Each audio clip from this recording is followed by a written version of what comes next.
சில சின்ன படங்கள் இருக்குல்ல, அது நசுங்குறதுக்கு காரணம் பெரிய படங்கள். பெரிய படம். ஏன்னா கரெக்ட்டா ஒரு படம் பார்த்தா ரிலீஸ் ஆகி 4 நாள் பிக்கப் ஆகும். ஒரு பெரிய படம் ரிலீஸ் ஆகும்போது, சின்ன படம் ஒரு 30% 50% தியேட்டர் இருக்கும். ஆள் இருப்பாங்க உள்ள. இப்ப பெரிய படம் உள்ள ரிலீஸ் பண்ணும்போது என்ன பண்றாங்க, ஃபுல் ஆயிருங்கிறதுக்காக இதெல்லாம் தூக்கி போட்டாங்க. எ நாலு 10 தியேட்டர்னா 2 தியேட்டர்ல சின்ன படம் ஓடிக்கிருக்கும். அப்பதான் பிக்கப் ஆயிருக்கும். பெரிய படம் ரிலீஸுங்கும்போது டோட்டல் அதையும் தூக்கி போட்டாங்க. தூக்கி 10 தியேட்டர்லயும் பெரிய ஆர்டிஸ்ட் படம் போட்டாங்க.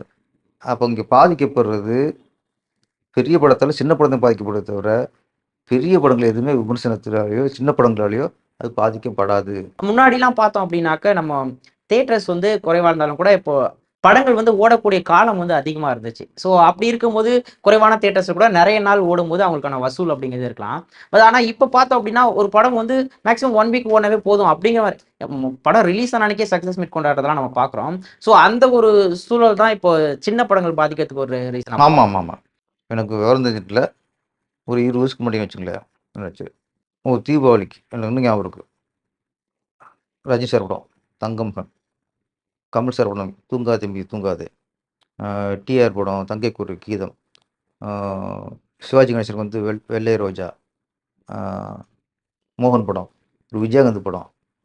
ஒரு தீபாவளிக்கு இவ்வளோ ரிலீஸ் ஆகுது சார். ஆனா அந்த இதில மேக்ஸிமம் ஒரு 12 படம் ரிலீஸ் ஆகுது. 12 படத்துல 10 படம் ஹிட்டு. தங்கமகன் ஹிட்டு, தூங்காத தம்பி தூங்காதே ஹிட்டு, ஆ வெள்ளை ரோஜாவும் ஹிட்டு, எல்லாம் ஹிட்டு. அப்ப ஆரோக்கியம் இல்ல. இப்ப ஒரு 10 படம் ரிலீஸ் ஆகி, அதுல எது நல்லா ஓடுச்சு, எது வெற்றினா தானே அந்த வெற்றிக்கு அர்த்தம். ஓட்டப்பந்தயம். ஒரு 5, 6 பேர் ஓடி, அதுல எவன் போய் ஃபர்ஸ்ட்டு கோட்ட தொடுறானோ, அவன் தான் ஃபர்ஸ்ட்டு. அவன் தான் வெற்றியாளன். அவன் தான் நீ கப்ப குடுக்கணும். ஒரு ஆள் ஓடுறாப்புல ஓட்டப்பந்தயத்துல. ஒரு ஆள் ஓடி போய் அவரு கோட்ட தொட்டு, அவருக்கு கப்பு குடுக்குறியா? அந்த கப்புக்கு என்ன மரியாதை?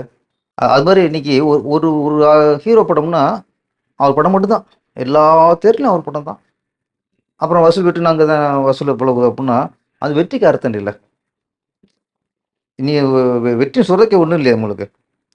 நீங்க மட்டும் ஓடி, நீங்க மட்டும் கோட்ட தொட்டு, நீங்க மட்டும் கப்ப வாங்கிக்கிறீங்க. ஆரோக்கியமாங்கிறது 4 படம் ரிலீஸ் ஆகணும். அதுல எங்க படம் தான் சிறந்த படம். மத்த படத்துல என் படம் தான் கலெக்ஷன் அப்புட்ன்னா நான் கால தூக்கி விட்டுறலாம்.